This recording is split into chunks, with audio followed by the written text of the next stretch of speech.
আপনার রাত জাগার অপেক্ষায় থাকে কিছু সুবিধাবাদী জীবাণু।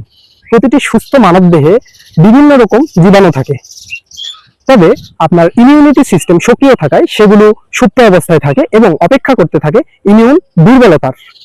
এগুলোকে বলা হচ্ছে অপরচুনিস্টিক প্যাথোজেন। মানব শরীরের স্বাভাবিক প্রক্রিয়া হচ্ছে এটি বিপদে পড়লে এক ধরনের প্রোটিন তৈরি করে, সেই প্রোটিনের নাম হচ্ছে সাইটোকাইন। তো এটি প্রতিটি কোষে অবস্থান করে এবং যুদ্ধের জন্য প্রস্তুতি নেয়।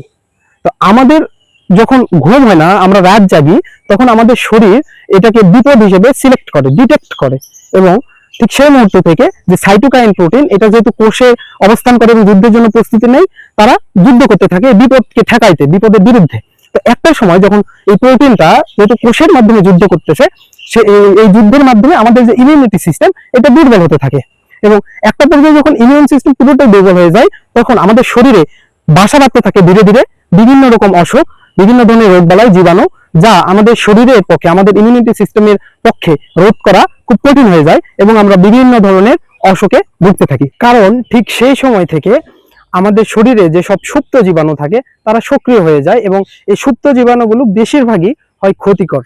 যদিও উপকারী কিছু থাকে, তবে আমাদের রাত জাগার মাধ্যমে যেহেতু ইমিউনিটি সিস্টেম দুর্বল হয়ে যায়, সেক্ষেত্রে আমাদের যে ক্ষতিকর জীবাণুগুলো সুপ্ত থাকে সেগুলোই সক্রিয় হয়।